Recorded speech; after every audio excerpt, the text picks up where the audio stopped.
Welcome sa Tinagalog Novela, damang-dama sa sariling wika.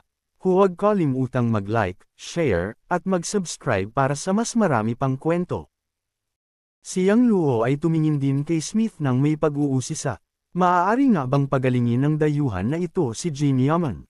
Mayabang na sinabi ni Smith. Hindi pa gaanong katagal, nakagawa ang aming grupo ng isang serum. Kapag na-inject ang gamot na ito, gaganda ang kalagayan ng katawan ni Ginoong Jin. Unti-unting babalik ang maayos na daloy ng dugo, at muling mare-rejuvenate ang mga cells niya. Pagkatapos mag-pause, ipinagpatuloy ni Smith. Pero, mangangailangan ng panahon ng gamutan. Bawat 10 araw, kailangang magpa-inject ng 1 beses, at 3 injection ang bubuo ng isang treatment session. Sa kasalukuyang kalagayan ng asawa mo, kailangan niya ng 12 treatment sessions. Bukod pa rito, mahal ang serum na ito. Bawat isang injection ay nagkakahalaga ng $1,000,000 USD. Sa narinig, kumislat ang sulok ng labi ni Yang Luo. Isang injection ay 1,000,000, at 36 na injection ang kailangan. Sa ganoong kalkulasyon, aabot ng hindi bababa sa 36 na milyon USD ang 12 treatment sessions. Kapag kinonvert sa Chinese yuan, aabot iyon ng mahigit 200 milyon. Anong klaseng garapalan ito? Pero hindi yun iniinda ni Jin Yaman. Kumaway pa siya at nagsabi, Ginoong Smith, basta mapagaling mo ako, walang problema sa pera. Sumang-ayon din si Li Chaoyun. Basta magamot mo ang asawa ko, walang problema ang gastos sa gamot. Bukod pa riyan, bibigyan ka pa namin ng malaking pabuya. Tumango si Smith at nagsabi, sige, bibigyan ko na si Ginoong Jin ng unang injection ngayon. Binuksan ni Smith ang isang kaong may combination lock at kinuha ang isang maliit na bote at hirenggilya. Pagkatapos ihanda ang gamot, in-inject niya ito kay Jin Yaman. Matapos ang injection, ngumiti si Smith at nagsabi, Ginoong Jin, kahit hindi ka agad gagaling sa isang injection, maghintay ka lang ng ilang minuto at mararamdaman mo na ang epekto. Makakabawi ka ng kaunting lakas. Tumango si Jin Yaman. Mabuti naman. Tahimik silang naghintay. Makalipas ang 10 minuto, muling nagtanong si Smith. Ginoong Jin, kumusta ang pakiramdam mo? Umiling si Jin Yaman. Wala pa rin akong lakas. At parang mas sumasakit pa ang buong katawan ko. Namumutla na siya, pinagpapawisan ng malamig, at mas halata ang sakit sa mukha niya. Paano nangyari yun? Sandaling natigilan si Smith bago nagsabi. Baka epekto lang ito ng gamot. Maghintay ka pa, mabuti rin ang pakiramdam mo at magkakaroon ka ng lakas. Sa sandaling iyon, biglang pumasok si Yang Luo at kumuha ng pilak na karayom.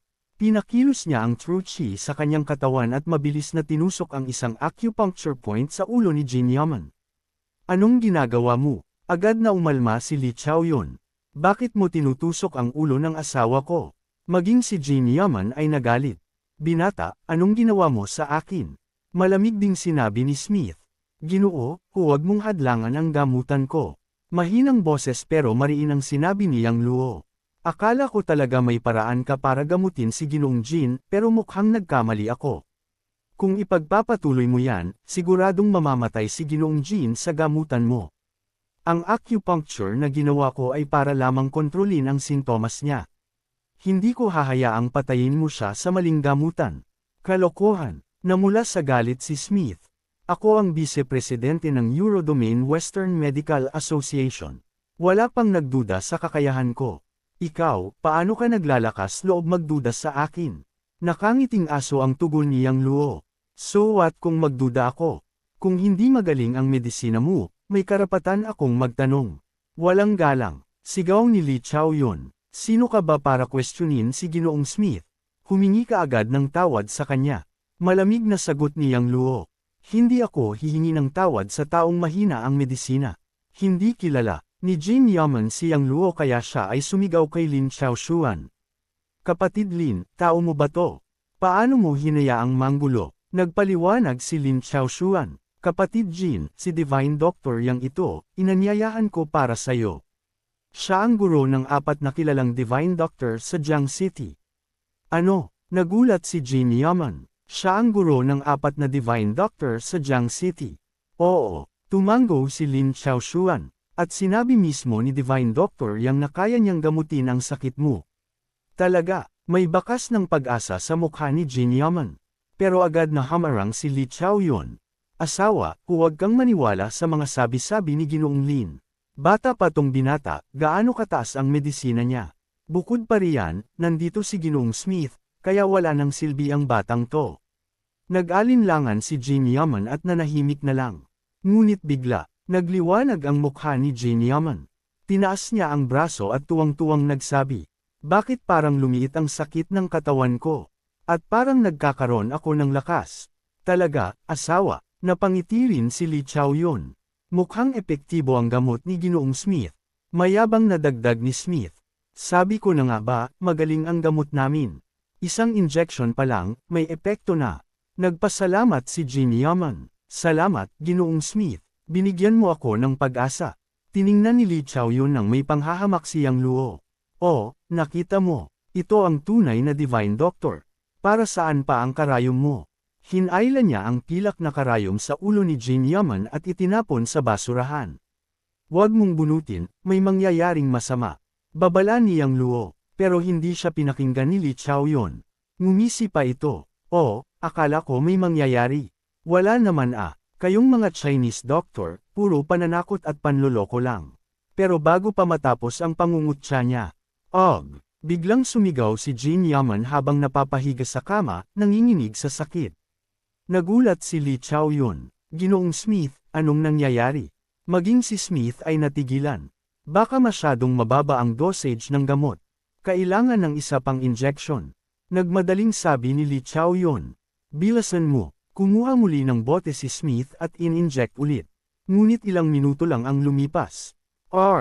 Mas malakas na sigaw ang pinakawalan ni Jin Yaman habang gumugulong sa kama, nangingisay sa sakit. "Ginoong Smith, bakit wala pa ring epekto?"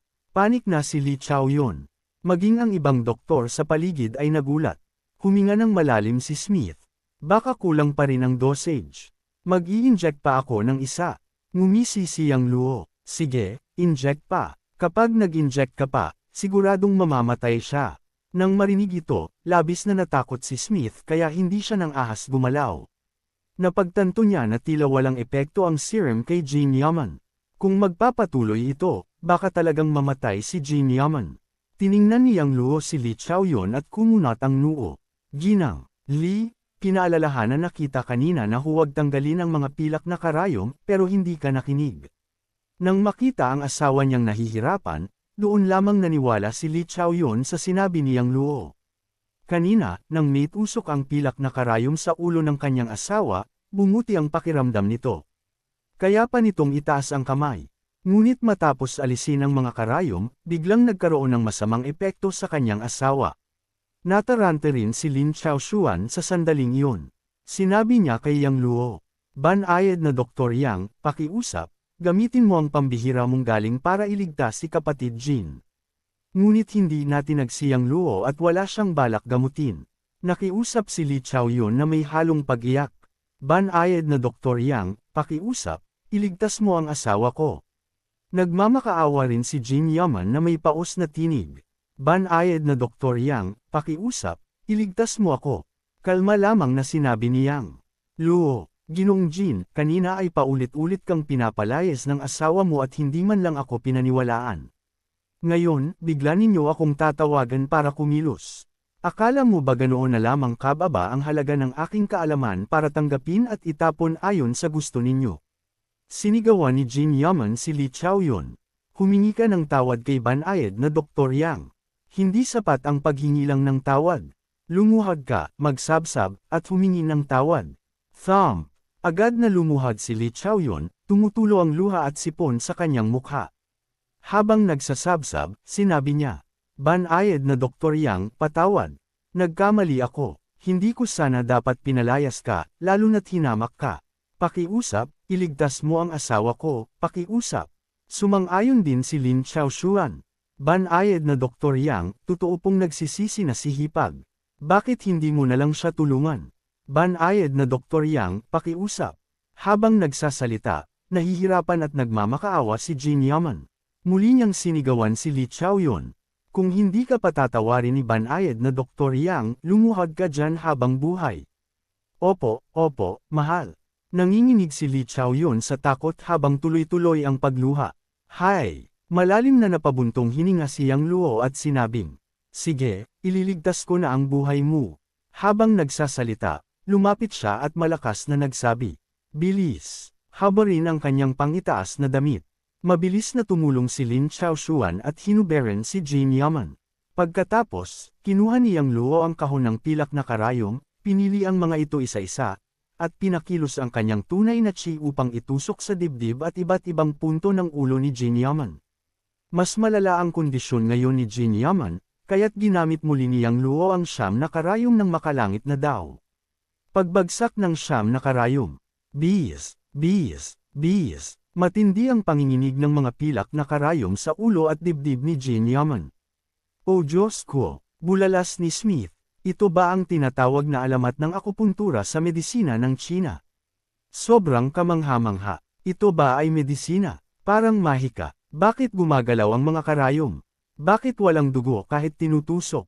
Hindi makapaniwala ang mga banyagang naruroon at nagsimulang maglabas ng cellphone para kunan ang kakaibang eksena. Maging sina Lin Chaoshuan at Li Chaoyun ay natulala.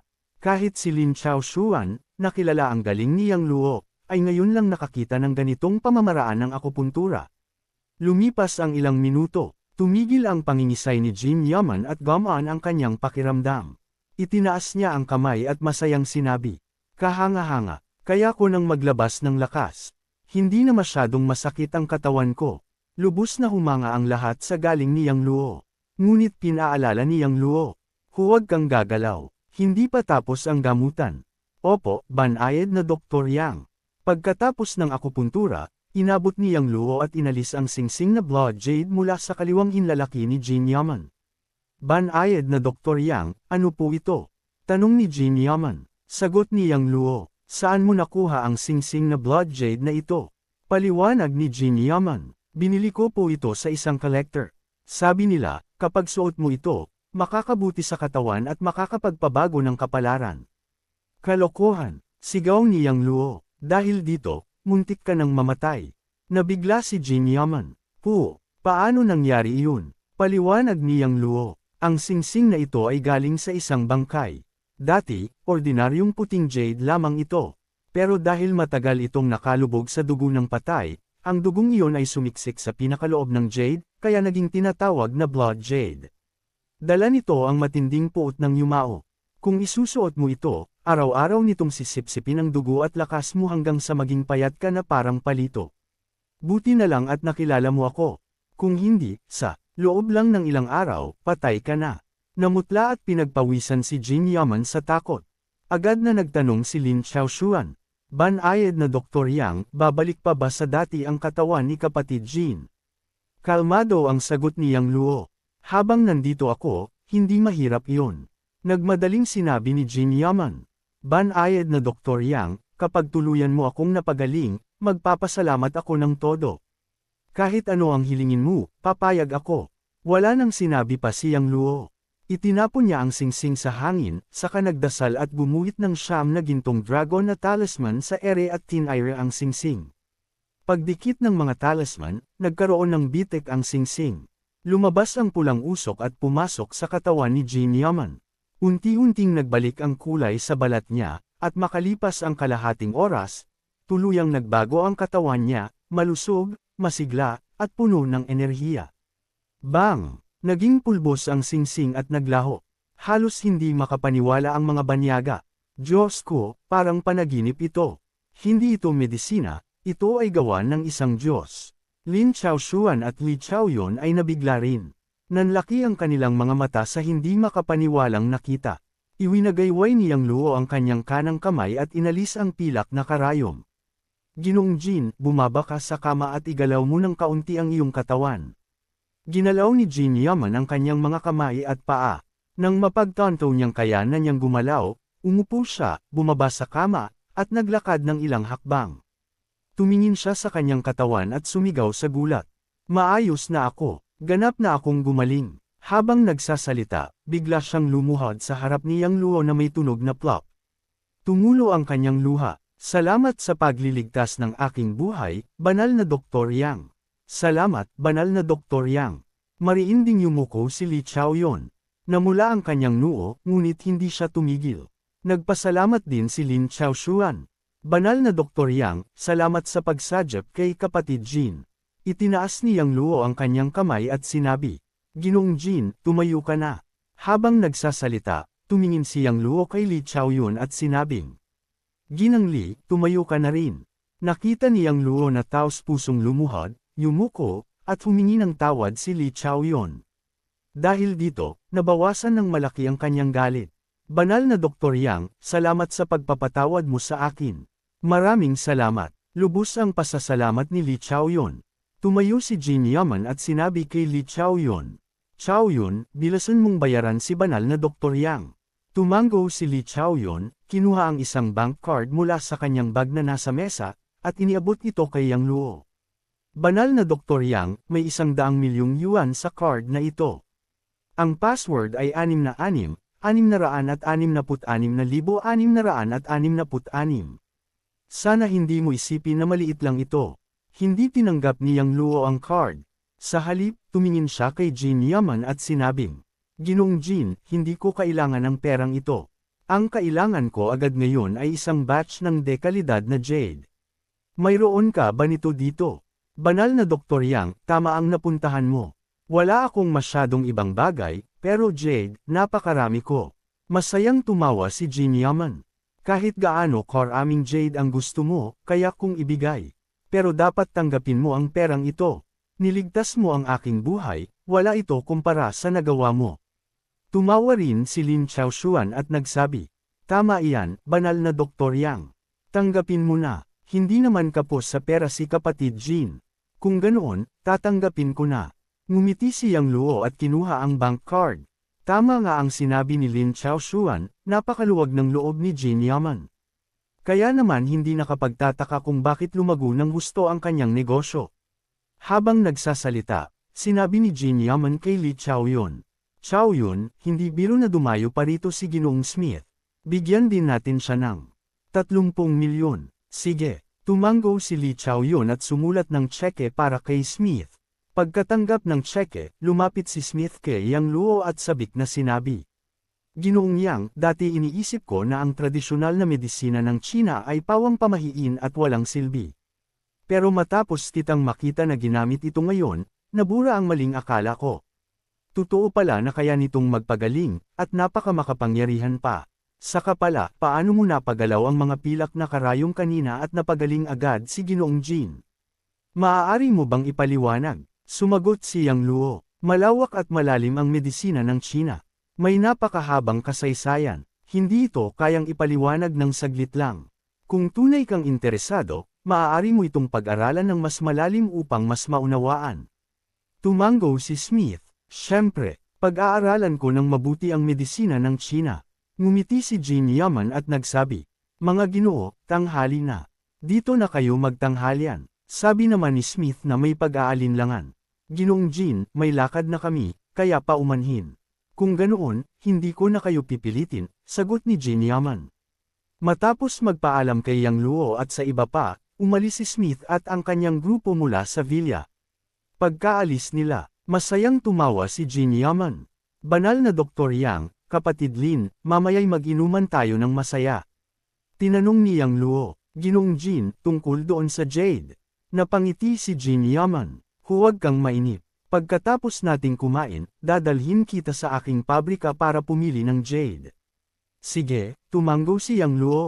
Gitling. Paglabas ni Smith mula sa villa, sumakay sila sa kotse at lumabas ng lugar.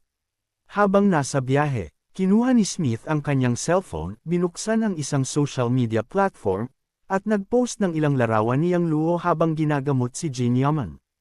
Nilagyan pa niya ito ng isang pangungusap sa Ingles. Matapos isalin, ganito ang ibig sabihin, ang mahimalang Chino na doktor, ang mahimalang Chino na banal na doktor. Makalipas lamang ang ilang sandali, nag-umpisang magkomento ang mga nangungunang doktor sa buong mundo. Mainit ang naging talakayan sa comment section. Maya-maya, tumunog ang cellphone ni Smith. Nang makita kung sino ang tumatawag, sinagot niya ito. Kagalang-galang na Pangulo, bakit po kayo tumatawag? Smith, totoo ba ang mga larawang ipinost mo? Sigurado ka bang hindi ito palabas lang ng mahika? Isang magiliw na tinig ng babae ang narinig. Sumagot si Smith, syempre totoo iyon. Nasa mismong lugar ako. Diyos ko, napakahimala nito. Hindi ko maipaliwanag kung gaano ito nakakagulat. Nagdesisyon na ako, bibili ako ng tiket papuntang China sa mga susunod na araw.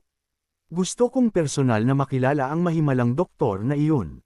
Nagulat si Smith, ano, Presidente, pupunta kayo sa China? Oo, kahit nakita ko na ang mga larawan, hindi pa rin ako makapaniwala, kaya gusto kong makita mismo. Kailangan mo bang ipaalam ito sa mga opisyal ng Jiang City? Siguradong sasalubungin ka nila. Huwag na, gusto kong maging low profile ngayon. Sige, babalik na ako sa trabaho. Kukontakan kita kapag nandyan na ako. Pagkababa ng tawag, napatingin si Smith sa kanyang telepono at napabulong. Pati ang presidente ay pupunta mismo. Mukhang lubos na nabigla siya ng doktor na iyon. Gitling. Bandang alauna ng hapon. Matapos kumain sina Yang Luo, Lin Chaoshuan, at Jin Yaman, sumakay sila sa kotse at umalis ng villa. Tinanong ni Yang Luo, Ginoong Jin, may pabrika ka rin ba sa Jiang City? Oo, banal na Dr. Yang, tumanggo si Jin Yaman. Ilang taon na ang nakalilipas nang buksan ko ang merkado sa Jiang City at nagtayo ako ng pabrika doon. Ginagamit iyon para mag-imbak ng jade na galing sa country noodle upang makipagkalakalan sa mga kumpanyang gumagawa ng alahas sa Jiang City. Pero puro raw stones ang nakaimbak doon. Kung gusto mong pumili ng kalidad na jade, kailangan ng tamang mata at kaunting swerte. Matagal na akong nasa negosyong ito, kaya sanay na ang aking paningin. Gusto mo bang ako na ang pumili para sayo? Magalang na tumanggi si Yang Luo. Huwag na, Ginoong Jin. Ako na mismo ang pipili. Nagulat si Jin Yaman. Banal na Dr. Yang, marunong ka rin bang tumingin ng jade? Tumanggo si Yang Luo. May kaunting karanasan ako. Ngumiti si Jin Yaman. Sige, ikaw na ang pipili. Sa mga sandaling iyon, tumunog ang telepono ni Jin Yaman. Matapos sagutin, sinabi niya, Banal na Dr. Yang, may isa pa akong kliyente na gusto ring pumili ng rose stones. Maaari kayong pumili ng sabay. Sige lang, tumanggo si Yang Luo. Matapos magmaneho ng halos 1 oras, nakarating sila sa hangganan ng labas ng syudad. Nakahanay ang mga pabrika hanggang sa abot ng tanaw. Maraming sasakyan ang nakaparada sa harap, at abala ang mga manggagawa sa kanilang pang-araw-araw na gawain. Matapos dumaan sa ilang antas ng seguridad, huminto ang sasakyan sa harap ng isang malaking pabrika. Pagkababa ni Yang Luo at ng dalawa pa, may ilang sasakyan namang dumating. Ang nangunguna ay isang itim na Maybach, kasunod ang ilang itim na Mercedes-Benz. Di nagtagal, huminto ang mga sasakyan sa harap ng pabrika. Bumukas ang mga pinto at bumaba ang grupo ng tao. Sa unahan ay isang binatang nakasuot ng casual na damit at may suot na salamin na may gintong frame. May kasunod na matandang lalaki na may salamin para sa malapitan, at nakapalibot sa kanila ang mga bodyguard na nakaitim. Nakilala agad ni Yang Luo ang binata, ito ay si He Jiahao, ang batang amo ng pamilya He. Gitling. Kamusta, Ginoong Jin? Bati ni He Jiahao na may ngiti. Ginoong He, ang bilis mo naman. Sagot ni Jin Yaman na nakangiti rin. Nagbiro si He Jiahao, kung hindi pa ako nauna, baka naubos na ang magagandang materyales. Tumawa si Jin Yaman, huwag kang mag-alala, Ginoong He. Marami pa akong magandang materyales dito. Napansin din ni He Jiahao si Yang Luo. Sandali siyang natigilan at nagpakita ng malamig na tingin. Bakit ka nandito? Ngumiti si Yang Luo, bakit, Ginoong He, bawal ba akong nandito? Nagpakita ng pagtataka si Jin Yaman, Divine Dr. Yang, Ginoong He, magkakilala pala kayo. Sumagot si He Jiahao sa mabigat na tono, oo, masyadong pamilyar. Bilang isang tusong tao, napansin agad ni Jin Yaman na hindi maganda ang ugnayan ng dalawa. Kaya't pinagitna niya, Divine Dr. Yang, Ginoong He, pasok na tayo para pumili ng mga hilaw na bato. Gitling. Pagkarinig nito, nagtanong si He Jiahao na may halong duda. Ang pamilya namin ay nasa negosyong jade at kailangan namin ng hilaw na jade. Pero ikaw, para saan mo ito? Sagot ni Yang Luo, may gamit ako para sa hilaw na jade. Umismid si Hijahao, sa kakayahan mo, akala mo marunong ka sa jade. Nagkibit balikat si Yang Luo, mas marunong pa ako kaysa sayo. Ganun ba? Ngumiting mapanukso si Hijahao, sige, titignan ko mamaya kung anong magagandang bato ang mapipili mo. Maghintayan tayo, sagot ni Yang Luo at sumunod kina Jin Yaman at Lin Chaoshuan papasok sa pabrika. Sumunod naman si Hijahao at ang kanyang grupo. Gitling gitling gitling. Pagpasok nila, bumungad ang napakaraming hilaw na jade. Nahahati ito sa ilang lugar at may iba't ibang presyo. Tinanong ni Jin Yaman, Divine Dr. Yang, Ginoong He, sino ang mauunang pumili? Ako na muna, sagot ni Hijahao at magalang na tumingin sa matandang kasama niya. Ginoong Fan, pasensya na at istorbo. Sumagot ang matanda ng may kumpiyansa, Young Master He, ako na ang bahala. Nagulat si Lin Chaoshuan, hindi ba't ito ang kilalang Jade Addict, si Fan Yuncheng? Tumango si Hijahao, tama. Nag-usisa si Yang Luo, Ginoong Lin, magaling ba itong matanda? Bago pa, sumagot si Lin Chaoshuan, yumpaw si Hijahao, kung hindi mo kilala si Ginoong Fan, paano mo masasabi na marunong ka sa Jade? Tinanong ni Yang Luo, ano naman ang koneksyon nun? Ngumisi si Hijahao, kahit sinong marunong sa Jade ay kilala ang pangalan ni Ginoong Fan. Hindi sa pagmamayabang, pero kapag may napili siyang bato, 80% siguradong may lamang Jade. Sa mga nakaraang taon, lagi siyang nakakakuha ng mataas na kalidad na Jade bawat taon. Sumang-ayon si Jin Yaman, totoo, isa siyang alamat sa industriya ng Jade sa Jiang City. Gitling gitling gitling. Tumango si Yang Luo, ibig sabihin, hindi siya nagkakamali. Tumango si Jin Yaman, bihira lang. Tinanong ni Yang Luo, paano kung ngayong araw ay magkamali siya? Halimbawa, wala kahit isa sa mga pinili niya ang may Jade. Itinuro ni Hijahao si Yang Luo, kung mangyari yon, luluhod ako at tatawagan kitang lolo. Tumaas ang kilay ni Yang Luo, sigurado ka? Sigurado. Sagot ni Hijahao na malamig ang tono, pero kung may Jade sa pinili ni Ginoong Fan, ikaw naman ang luluhod at tatawag sa akin ng lolo, 3 beses pa ang yuko ng ulo. Tumango si Yang Luo, sige, ayos. Huwag kang outres. Sagot ni Hijahao, sinumang hindi tumyupad ay aso. Gitling gitling gitling. Makalipas ang ilang sandali, pumili si Fan Yuncheng ng 30 hilaw na bato. Sabi niya, Young Master He, 80% ang posibilidad na may Jade ang mga ito. Ngumisi si Hijahao, narinig mo, bata. Hindi pwedeng magkamali. Sa lihim, sinuri ni Yang Luo gamit ang kanyang kapangyarihan at nakita niyang halos lahat ay may Jade, pero walang pinakamataas na kalidad.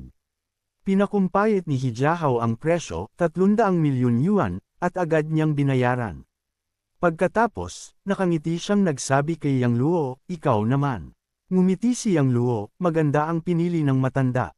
Pwede bang silipin ko? Mayabang na sagot ni Hijahao, tingnan mo lang. Pinagmasdan ni Yang Luo ang mga bato at lihim na inubos ang espiritual na enerhiya ng bawat isa. Pagkatapos, pumili na siya ng ilang bato at sinabing, ito, at ito, ilabas ninyo. Nang makita ni Lin Chaoshuan at Jin Yaman kung paano pumili si Yang Luo ng mga hilaw na bato, agad silang natigilan. Sino ba naman ang pipili ng mga hilaw na bato ng ganon? Nanlait si Hijahao, walang alam talaga ang batang to sa Jade. Ang pagpili niya ng hilaw na bato ay puro tsamba lang. Umiling din si Fan Yuncheng. Malinaw na sa tingin niya, sinusubukan lang ni Yang Luo ang kanyang kapalaran. Hindi na nakatiis si Jin Yaman at nagsabi, Divine Dr. Yang, bakit hindi ko na lang kayo tulungang pumili ng ilang piraso? Kung pipili kayo ng ganyan, baka hindi lang kayo makapili ng top grade na Jade, baka wala pa kayong mapiling kahit isang piraso ng Jade. Nang aasar din si Hijahao, gusto mo bang tulungan na lang kitang pumili ng ilan? Hindi na, ako na ang pipili. Kumaway si Yang Luo bilang pagtanggi at ipinagpatuloy ang pagtuturo sa mga hilaw na bato, na inuutusan ng mga manggagawa na ilabas ang mga ito. Sa paningin ni Jin Yaman at ng iba pa, basta-basta lang pumipili si Yang Luo at umaasa sa swerte. Pero ang hindi nila alam, nasuri na ni Yang Luo ang mga hilaw na bato habang si Fan Yuncheng ay abala sa pagpili. Lahat ng batong pinili niya ay may laman na Jade, at ang pinakapangit sa mga ito ay high-grade Jade pa rin. Akala niya ay makakapili siya ng 36 na top-grade jade stones, pero wala siya sa posisyon para magdesisyon dito. Sa batch na ito, 12 lang ang may top-grade jade. Kaya't pinalitan na lang niya ang iba ng high-grade jade. Makalipas lang ang ilang minuto, nailabas na ng mga manggagawa ang 36 na hilaw na batong iba-iba ang laki. Sinulyapan ni Hijahao ang mga bato at tinanong si Fan Yuncheng, Mr. Fan, ano sa tingin mo sa mga napili ng batang to? Nakatalikod ang kamay ni Fan Yuncheng at kalmadong sumagot, may ilan na maayos ang hitsura, pero karamihan ay hindi maganda. Kahit may jade man, hindi ito maganda ang kalidad. Huminga ng maluwag si Hijahao nang marinig ito. Natakot talaga siya na baka makatsamba si Yang Luo ng top-grade jade. Tumingin si Jin Yaman kay Yang Luo at nagsabi, Divine Dr. Yang, sigurado ba talaga kayo sa napili ninyo? Bakit hindi kayo pumili ulit? Pinapili niya si Yang Luo ng mga hilaw na bato para makakuha ito ng magandang jade, para may dahilan siyang makipagkaibigan dito. Pero ngayon, parang bar-bar lang ang pagpili ni Yang Luo. Paano siya makakakuha ng magandang jade? Sang-ayon din si Lin Xiaoshuan, tama, Divine Dr. Yang. Pumili na lang ulit kayo. Umiling si Yang Luo, hindi na. Ito na ang gusto ko, 36 na piraso. Nakita na niya kanina na ito ang pinakamagagandang bato sa buong pabrika. Tumawa si Hijahao, Mr. Jin, Mr. Lin, kung ayaw na nilang pumili ulit, hayaan na natin. Baka nga naman makapili siya ng top-grade jade. Nagulat si Yang Luo, paano mo nalaman na makakapaglabas ng top-grade jade ang mga napili kong bato? Hindi mo siguro iniisip na makakapaglabas ng top-grade jade ang mga pinili mo, di ba? Tumingin si Hijahao kay Yang Luo na parang tanga, kung makakuha ka ng top-grade jade, kakainin ko ang basurang bato sa harap mo. Kalma ka lang, baka mamatay ka dyan. Kumaway si Yang Luo at pabirong sinabi, ang hinihiling ko lang, sana hindi mo kalimutan ni Young Master He ang sinabi niya. Kung walang jade sa mga bato na pinili ni Mr. Fan, luluhod ako at tatawagan kang lolo, sagot ni Hijahao nang may kumpiyansa. Tumaas ang kilay ni Fan Yuncheng, bata, kung walang jade sa mga napili kong bato, mula ngayon, lalabas na ako sa jade industry. Malamig na ngumiti si Yang Luo, kung ganon, simulan na natin ang pagputol ng bato. Sige, simulan na. Tumangala si Hijahao at sinabi kay Jin Yaman, Mr. Jin, pakitawag ang mga tao para putulin ang bato. Walang problema. Tumanggo si Jin Yaman at inutusan ang mga manggagawa na ilipat ang mga napiling bato ni Hijahao at Yang Luo sa stone milling machine. Di nagtagal, dumating ang isang bihasang stone cutter. Bukod sa stone cutter, nagsidatingan din ang mga manggagawa ng pabrika para manood. Nakakapanabot kasi panuulin ang pagbubukas ng mga hilaw na bato. Sabi nga, isang hiwa ay maaaring magdala sa iyo sa langit o sa impyerno. Isang hiwa ay maaaring magpayaman sa iyo o magpa-bankrupt. Ngumiti si Jin Yaman at nagtanong, Divine Dr. Yang, Mr. He, sino ang mauuna? Ako na muna, sigaw ni Hijahao. Saka tumingin kay Fan Yuncheng, Mr. Fan, alin ang uunahin natin? Itinuro ni Fan Yuncheng ang isang batong kasing laki ng gilingang bato, ito muna. Sigurado akong may jade ito. Sinabi ni Hijahao sa stone cutter, ito ang putulin mo muna. Sige, tumanggo ang stone cutter at ipinuwesto ang bato sa makina. Nag-usisa pa ito, paano ko puputulan? Parang eksperto na sumagot si Fan Yuncheng, kuskusin muna. May 3 karaniwang paraan sa paglabas ng jade mula sa bato, polishing, cuscos, cutting, hiwa, at grinding, healing.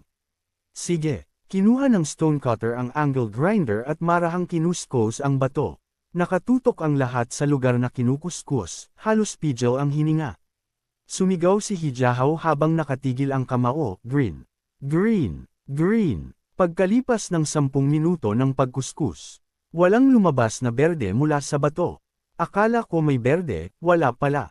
Tama ka, sayang ang excitement natin. Nagbulungan ang mga manggagawa. Paano to? Nagkamot ng ulo si Fan Yuncheng at lumapit, sige, hiwain na lang mula rito. Sabay turo sa isang parte ng bato. Tumanggo ang stone cutter at sinimulang hiwain. Shi. Sa ilang sandali, nahati ang kalahati ng bato. Lahat ay muling tumingin, may iba't ibang reaksyon sa mukha. Mr. Fan, hindi ba't sigurado ka na may jade ito? Bakit wala pa rin? Tanong ni Hijahao. Mukhang nagkamali ako, sagot ni Fan Yuncheng, hiwain na lang sa gitna. At nang hatiin ito sa gitna, wala pa ring jade, bato lang talaga. Paano nangyari to? Naguguluhan si Fan Yuncheng, sa karanasan ko, dapat may jade ito. Tinapik siya ni Jin Yaman, siguro wala ka lang sa mood ngayon. Sigurado akong may jade sa susunod. Napabuntong hininga si Fan Yuncheng, mukhang tumatanda na talaga ako. Lumalala ang paghuhusga ko. Bagamat walang ekspresyon si Yang Luo, tuwang-tuwa siya sa loob. Naubos na niya ang lahat ng espiritual na enerhiya ng mga batong iyon. Himala na lang kung may lalabas pang jade. Tinapik din siya ni Hijahao, Mr. Fan, huwag mong maliitin ang sarili mo. Naniniwala pa rin ako sa husga mo. Hindi na nagsalita pa si Fan Yuncheng at maingat na pumili ng susunod na bato.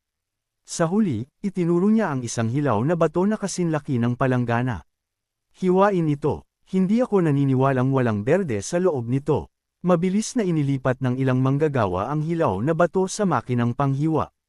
Sir, paano ko ito puputulan? Tanong ng tagaputol ng bato.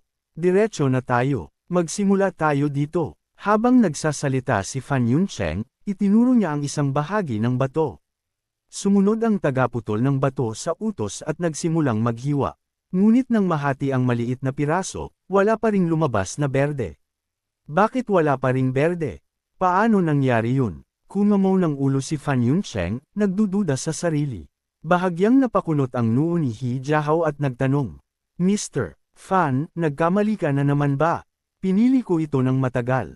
Paano ako magkakamali? Nakakunot ang noo ni Fan Yuncheng at itinuro ang isa pang bahagi ng bato. Magpatuloy sa paghiwa dito. Muli, sumunod ang tagaputol at naghiwa, ngunit wala pa ring jade.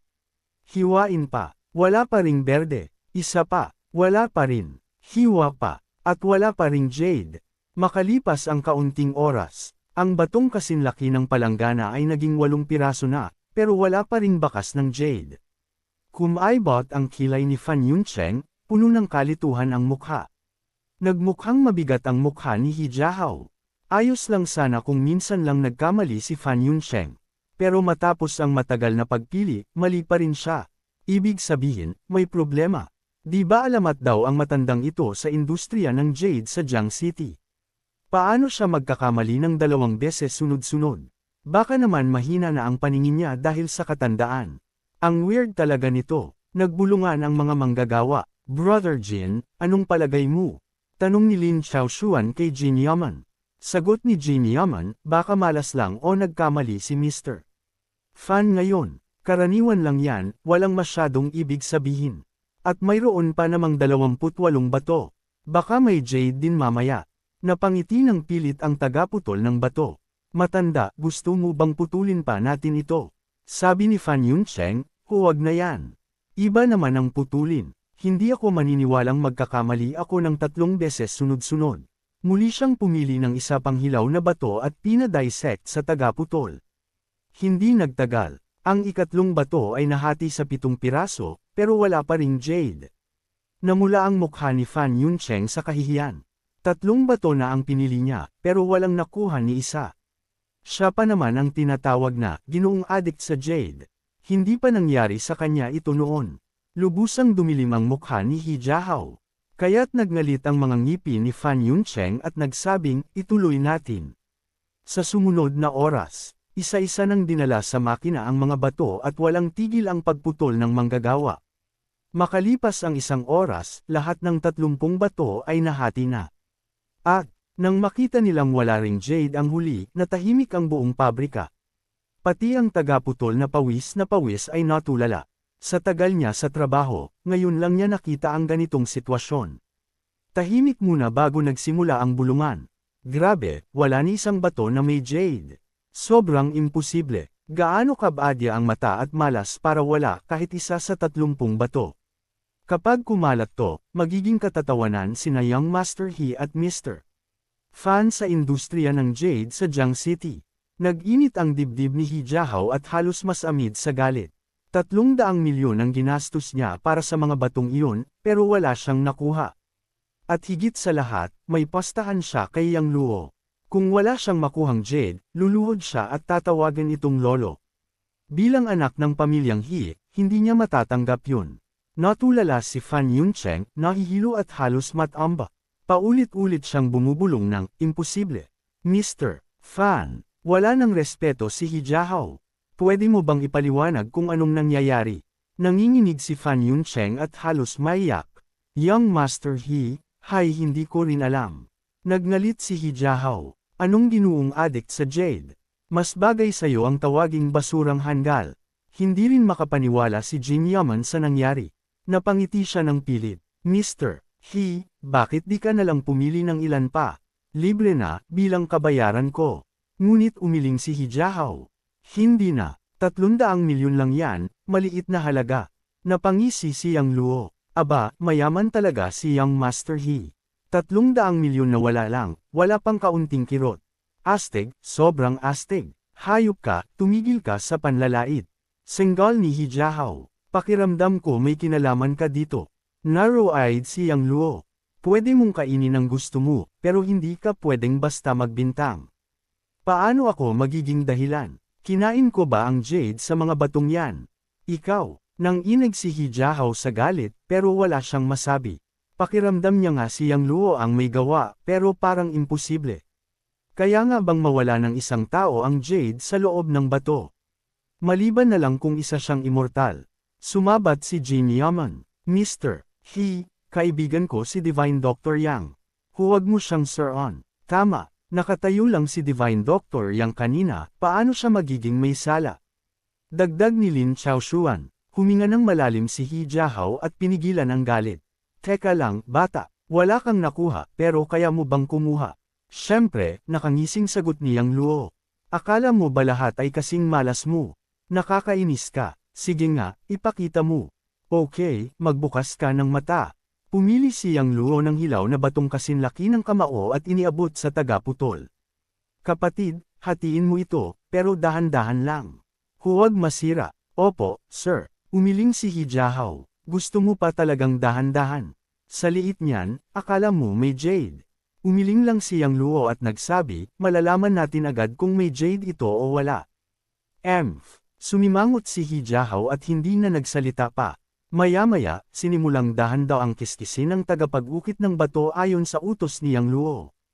Ilang sandali ang lumipas. May berde, sigaw ng tagapag-ukit. Napatingin ang lahat. At totoo nga, sa sulok ng batong pinahiran ay lumitaw ang makinang na esmeraldang liwanag.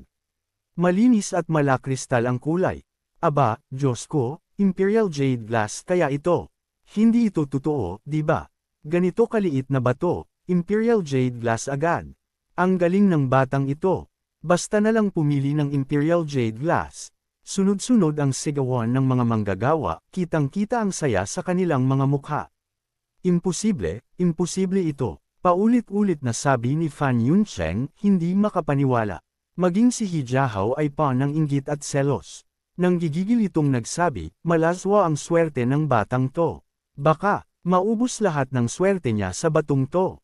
Sigurado akong wala ng jade sa mga susunod na bato niya. Baka nga, tugon ni Fan Yuncheng. Gulat din sina Jin Yaman at Lin Chaoshuan. Alam nilang napakabihira ng Imperial Jade Glass, at hindi nila inakalang unang bato pa lang ni Yang Luo ay ito na ang makukuha niya. Napabuntong hininga si Jin Yaman, Divine Dr. Yang, walang kapantay ang swerte mo. Nakaka-impress. Ngumiti si Lin Chaoshuan, magandang simula ito, Divine Dr. Yang. Siguradong may jade din ang mga susunod. Tahimik lang si Yang Luo at sinabi sa tagapag-ukit, ituloy mo lang ang pag-ukit. Okay, mas lalo pang naging maingat at masigla ang tagapag-ukit. Nang tuluyang mawala ang balat ng bato, lumitaw ang isang kamaong laki na Imperial Jade Glass sa harap ng lahat. Puno ng berde, buong bato, puro Imperial Jade Glass. Isa lang to pero siguradong higit 100 milyon ang halaga. Napasinghap muli ang mga manggagawa, kitang-kita ang inggit sa kanilang mga mata. Halos kumislat ang kilay ni He Jiahao. Hindi lang may jade ang bato ni Yang Luo, kundi isa pa itong kumpletong Imperial Jade Glass. Samantalang siya, 30 batong walang laman ang nakuha. Mas lalo siyang nenas habang iniisip ito. Hindi ako naniniwala na may jade pa sa susunod mong bato. Senggal niya. Hindi siya pinansin ni Yang Luo at itinuro ang isang batong kasing laki ng palanggana, ito naman ang hatiin. Dinala agad ng ilang manggagawa ang bato sa makina. Tinanong ng tagapag-ukit, saan ko uunahin? Itinuro ni Yang Luo ang isang bahagi, diretso dyan. Dyan ka magsimula. Okay. Nang makahiwa na ng maliit na piraso, biglang bumungad ang kumikislap na kulay ube sa ilalim ng araw. Purple jadeite. Purple jadeite ito. Aba, isa na namang pinakamataas na uri ng jade. 2 beses hamati, 2 beses top-grade jade agad. Ang galing sobra. Nag-ingay ulit ang mga manggagawa. Hindi ito maaari. Bulalas ni Fan Yuncheng, nanlalaki ang mata. Mukhang pinagpala yata ang batang to. Sabi ni Hijiao na naninikip ang dibdib sa inis.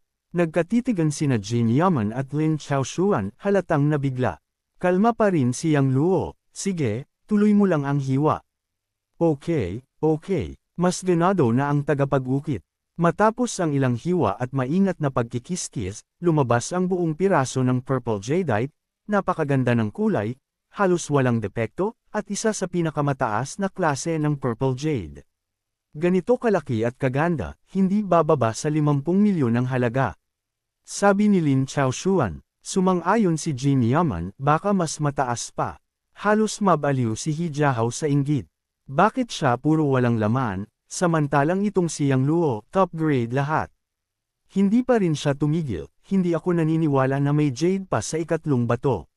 Ngumiti lang si Yang Luo, baka mabaigo ka ulit, young Master He.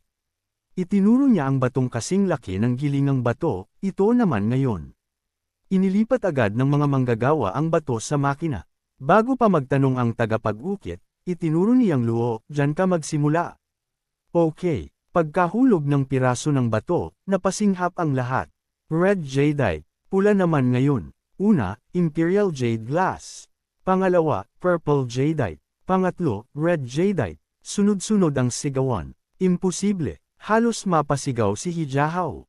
Parang estatwa si Fan Yuncheng, nakatulala. Ngumiti si Yang Luo, tuloy pa rin. Matapos ang ilang hiwa at pagkikiskis, lumabas ang Red Jadeite na kasing ganda ng Coxcomb Red, pinakamataas na uri ng pulang jade. Mas malaki pa ito kaysa sa naunang 2 piraso, kaya't tinatayang aabot sa 30 milyon ang halaga. Brother Jin, biro ni Lin Chaoshuan, halos 200 milyon na ang kinita ni Divine Doctor Yang sa 3 bato lang. Medyo masakit ba sa bulsa? Umiling si Jin Yaman, kaibigan ko siya mula sa simula, kaya kong ibigay sa kanya yang jade. Talagang galante ka, Brother Jin. Sagot ni Lin Chaoshuan. Sa sumunod na oras, 9 bato ang hinati ayon sa utos ni Yang Luo, at lahat ay may top-grade jade. May puti, itim, dilaw, at iba't ibang kulay ng jade. Sa madaling sabi, lahat ng unang 12 bato ay top-grade jade. Ang natitirang 24 na bato, lahat din ay may jade, kahit hindi top-grade, high-grade naman. Nang matapos ang huling bato, natahimik ang buong pabrika. Parang nakakita ng Diyos ang lahat habang nakatingin kay Yang Luo. Maya-maya, sumabog ang lugar sa sigawan. 12 top-grade at 24 na high-grade sa 36 na bato. Panaginip ba to? Grand Slam. Baka sa buong kasaysayan ng industriya ng jade sa China at sa buong mundo, walang ganitong nangyari. Langit ang swerte ng batang to. Sunod-sunod ang paghanga at pagkainggit ng mga manggagawa kay Yang Luo. Ganap na natarante si Fan Yuncheng. Umupo siya sa sahig at marahas na umiling, pabulong-bulong ng kung anong hindi marinig. Galit na galit si Hijiao na umumbok ang mga ugat sa kanyang noo at pakiramdam niya ay sisabog na ang baga niya. Plano niya sanang kutsain si Yang Luo ngayong araw at tap-okon siya ng husto para mapaluhod at mapatawag siyang lolo. Ngunit hindi niya inaasahan na lahat ng 36 na hilaw na batong pinili ng batang ito ng basta-basta ay may lamang jade. At higit pa, 12 dito ay pinakamataas na kalidad at 24 ay mataas na kalidad.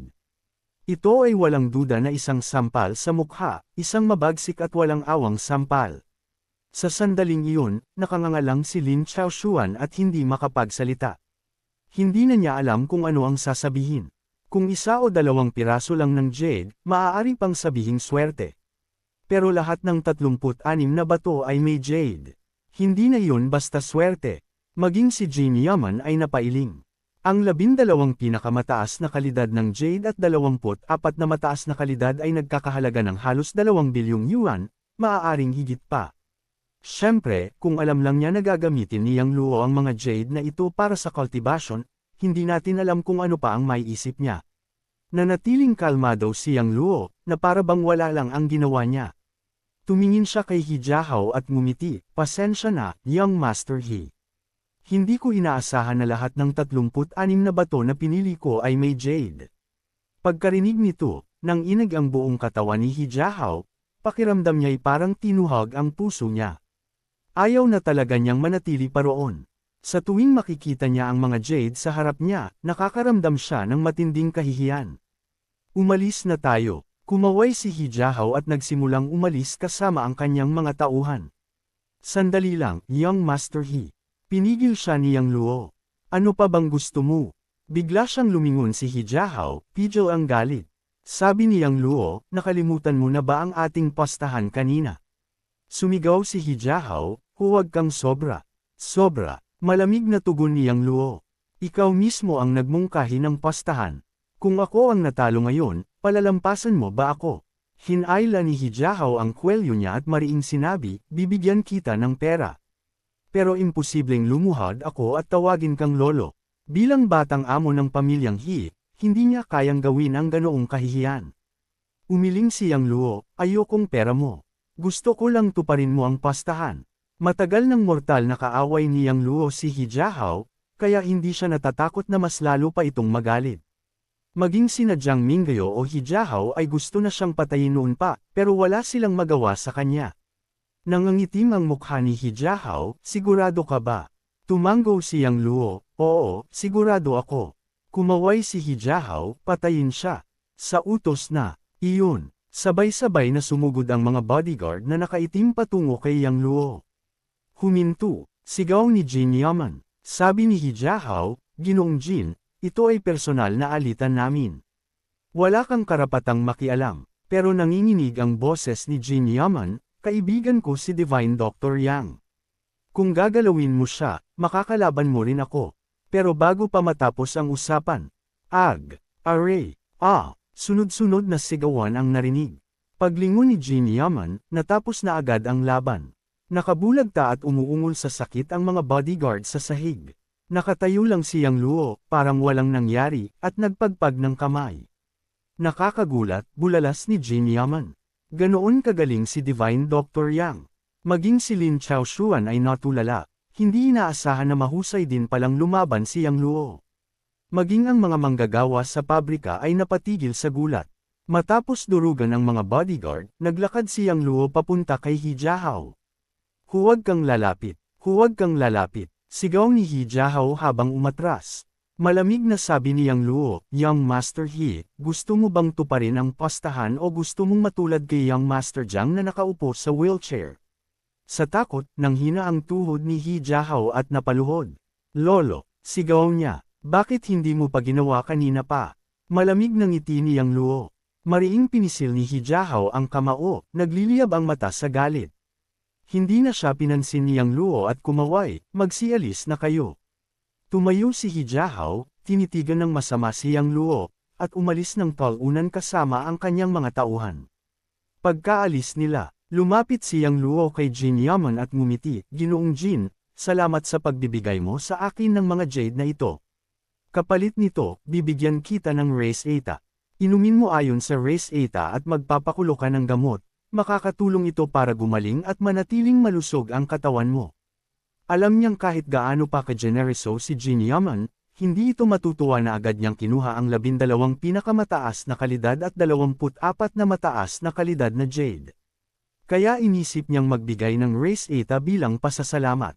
Talaga, tuwang-tuwa si Jin Yaman. Matapos ang insidente sa Blood Jade, napagtanto niya na mas mahalaga ang mabuting kalusugan kaysa sa yaman. "Oo naman," sagot ni Yang Luo. "Kaibigan kita, hindi ko pababayaan ang kaibigan. Pakibigay mo sa akin ang telepono mo, ilalagay ko ang Race Eta sa memo," dagdag pa niya. Agad na iniabot ni Jin Yaman ang cellphone. Mabilis na nag-type si Yang Luo at ibinalik ang telepono. Labis ang tuwa ni Jin Yaman at nawala ang lahat ng inis niya. Alam niyang ang race eta mula kay Yang Luo ay siguradong mahalaga. Biglang nagsalita si Lin Chaoshuan, Divine Dr. Yang, maaari mo rin bang ibigay sa akin ang race eta? Babayaran ko ito. Ngumiti si Yang Luo, Ginoo, magkaibigan tayo. Paano ko tatanggapin ang pera mo? Kung hindi dahil sa'yo, hindi ko makikilala si Ginoong Jin at hindi ko makukuha ang mga jade na ito. Pakihingi ka na lang ng kopya kay Ginoong Jin.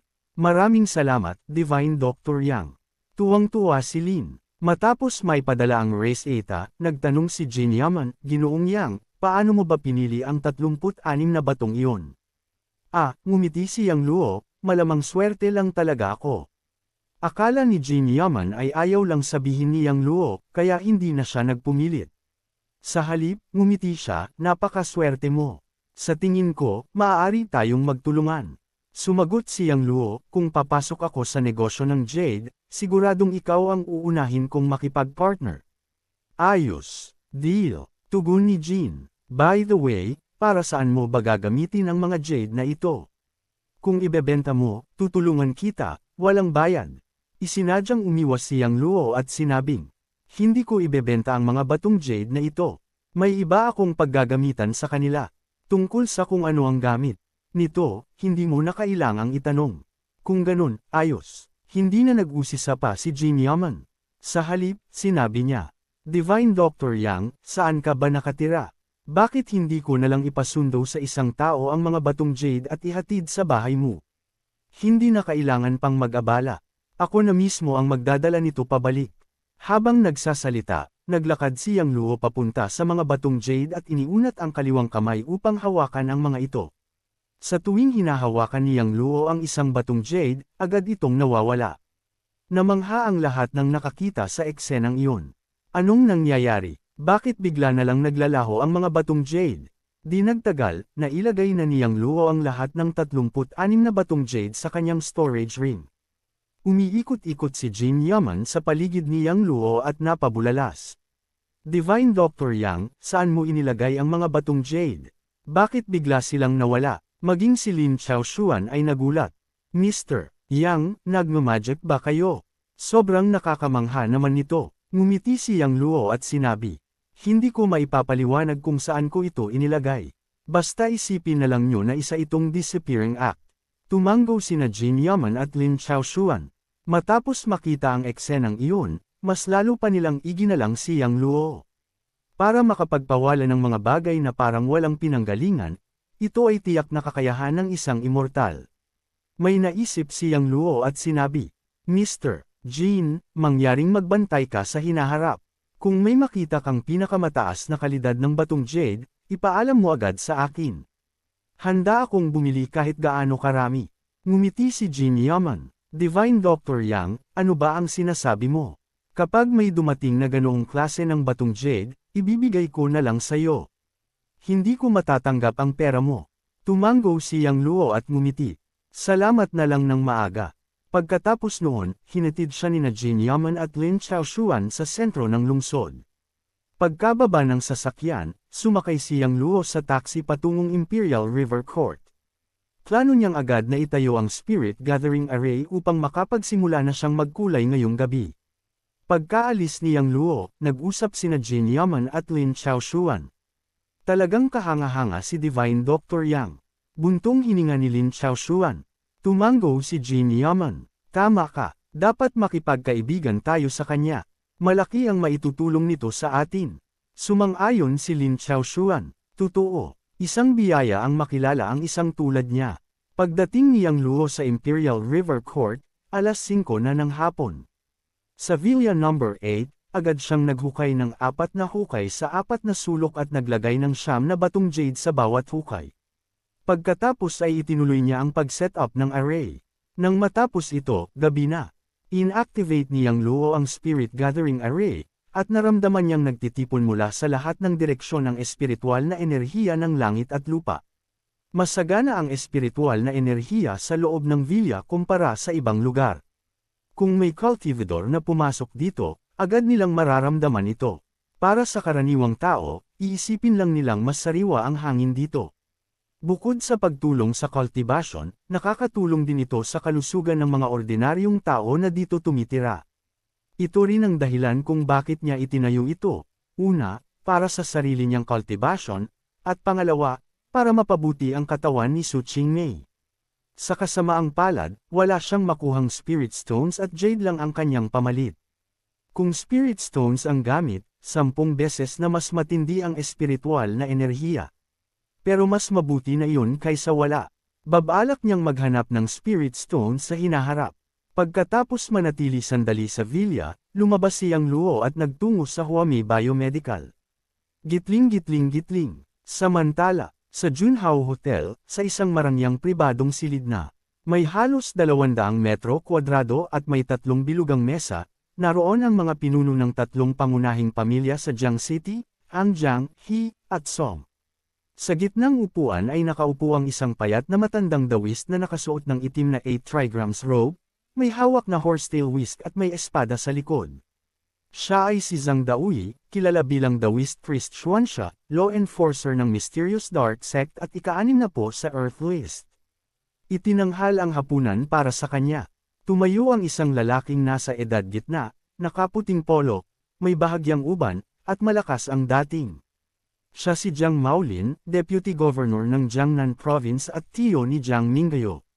Malugod nating salubungin si Priest Zhang sa Jiang City. Malakas niyang sabi habang nakataas ang baso. Sabay-sabay na tumayo ang lahat, bit-bit ang kanilang mga baso, at ngumiti. Hindi tumayo si Zhang Daoyi, pero tinaas ang baso at malamig na nagsabi. Salamat sa pagtanggap ninyo sa akin.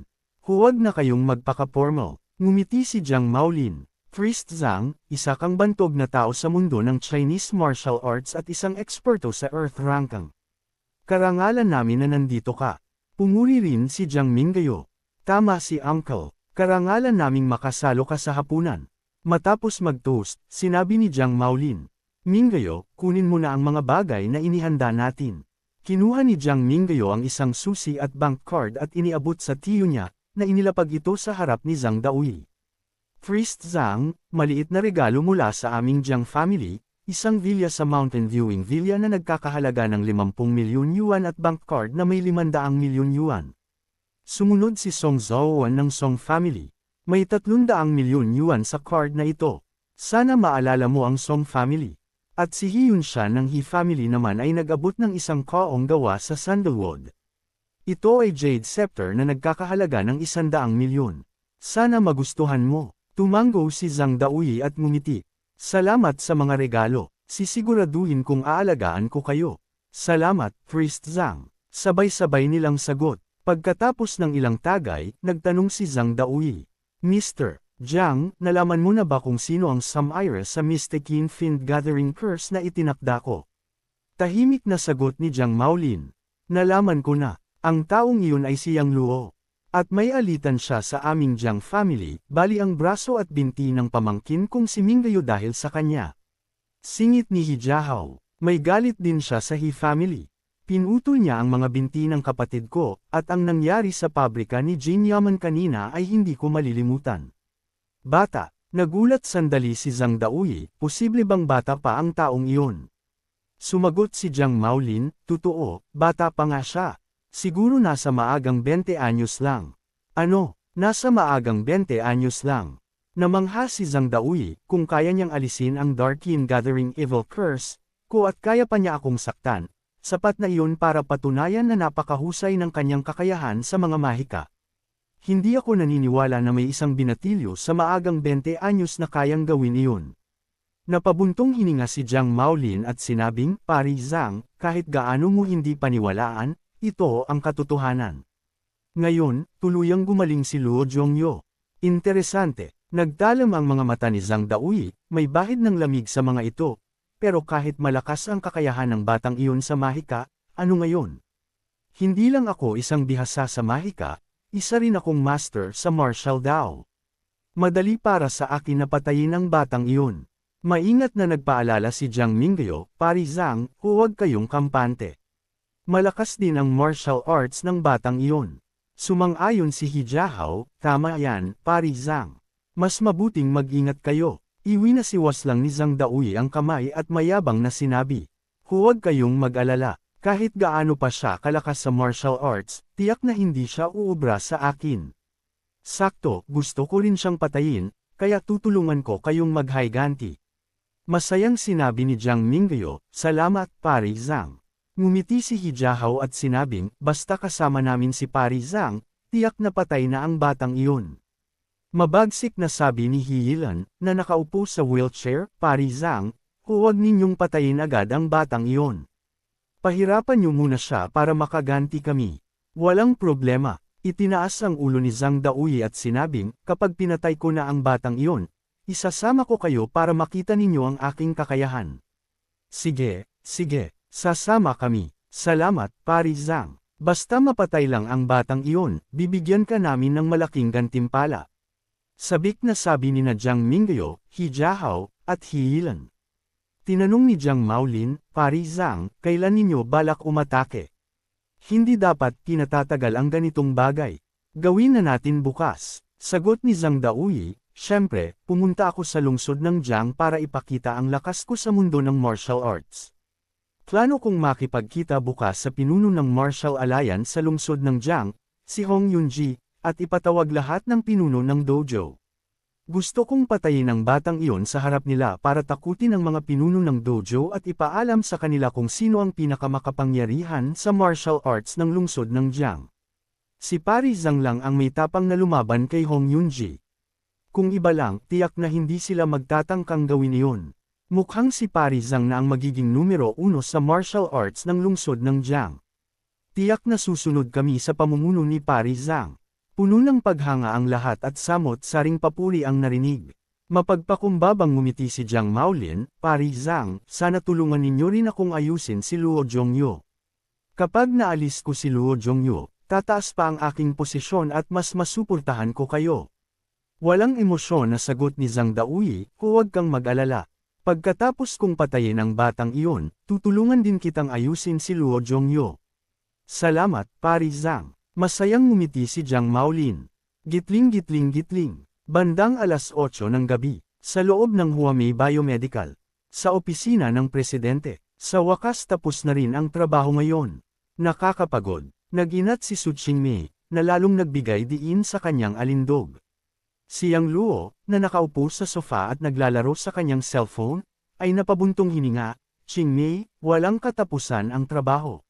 Dapat marunong ka ring magpahinga. Paano kung bumigay ang katawan mo sa sobrang pagod? Bahagyang ngumiti si Su Qingmei, hindi ba't nandito ka, isang Diyos ng galing sa paggamot. Kahit bumigay pa ako sa pagod, kaya mo naman akong gamutin. Napangiti si Yang Luo, pero huwag mo pa ring abusuhin ang sarili mo. Opo, napangiwi si Su Qingmei, kasi bagong labas pa lang ang produkto natin, natural na magiging abala tayo. Kapag tumagal-tagal, hindi na masyadong busy. Halika na, umuwi na tayo. Sige, tumanggo si Yang Luo at sabay silang lumabas ng kumpanya. Gitling-gitling-gitling. Sa daan, nagmaneho si Yang Luo habang abala si Su Qingmei sa pag-reply ng mga mensahe sa telepono. Nga pala, Qingmei, kumusta ang negosasyon ninyo kina Matandang Huang? Tanong ni Yang Luo habang tumitingin sa rearview mirror. Ngumiti si Su Qingmei, salamat sayo, naging maayos ang usapan namin kina Matandang Huang. Handa rin silang ibigay sa atin ang kanilang supply channels. Sa hinaharap, hindi na magiging problema ang mga raw materials. Mabuti naman. Tumanggo si Yang Luo. Huminga ng malalim si Su Qingmei, pero tiyak na hindi titigil si Jiang Mingyo. Gagawa siya ng paraan para gumanti at pahirapan ang Huamei Biomedical. Hindi ko lang alam kung paano siya babawi. Buong kumpiyansang sinabi ni Yang Luo, harapin natin kung ano man ang dumating. Kahit paano pa siya gumanti, wala siyang magagawa sa atin. Tama, tumanggo ng mariin si Su Qingmei, puno ng determinasyon ang mga mata. Gitling-gitling-gitling. Pagkalipas ng mahigit 10 minuto, dumaan sila sa isang pangunahing kalsada. Maraming sasakyan at tao ang naroon. Ngunit biglang, beep, beep, beep. Isang kakaibang tunog ang narinig sa loob ng kotse. Ha, ano yung tunog? Tanong ni Su Qingmei, nagtataka at naghahanap ng pinagmumulan. Parang galing sa ilalim ng kotse. Sagot ni Yang Luo, na agad nanlamig ang mga mata at nakaramdam ng panganib. Simula nang pumasok siya sa landas ng cultivation, mas lumakas ang kanyang pakiramdam sa panganib. Katulad ng maramdaman niya ang sniper na tumutok sa kanya kamakailan. Pero ngayon, mas malakas ang pakiramdam niya ng panganib. Walang pag-aalinlangan, bigla niyang inapakan ng todo ang preno. Swoosh! Biglang huminto ang kotse, hindi nakapwesto si Su Qingmei at nabangga ang noo sa harapang upuan. Hinimas niya ang kanyang noo at nagtanong, Yang Luo, bakit ka biglang nagpreno? Lumabas ka ng kotse, sigaw ni Yang Luo at agad binuksan ang pinto. Paglabas, mabilis niyang binuksan ang pinto sa likod, kinuha si Su Qingmei, at tumakbo palayo. Habang tumatakbo, sumigaw siya sa mga tao sa kalsada, tumakbo kayo. Bilis! Pero nagulat lang ang mga tao at hindi alam kung bakit sila kailangang tumakbo. Nang makita niyang hindi tumatakbo ang mga tao, nanginginig ang katawan ni Yang Luo at pinakawala ng kanyang true chi, na naging alon ng hangin na kumalat sa lahat ng direksyon. Lumipad ang mga tao, at pati mga sasakyan ay natigil sa malayo. Sa sandaling iyon, boom! Sumabog ang Maserati na nakahinto sa gitna ng kalsada. Tumaas ang apoy sa langit at kumalat ang shockwave mula sa kotse. Naitulak si Yang Luo ng mahigit 10 metro at bumagsak ng malakas sa lupa. Please subscribe Tinagalog Novela, libre lang yan kaibigan. Maraming salamat po.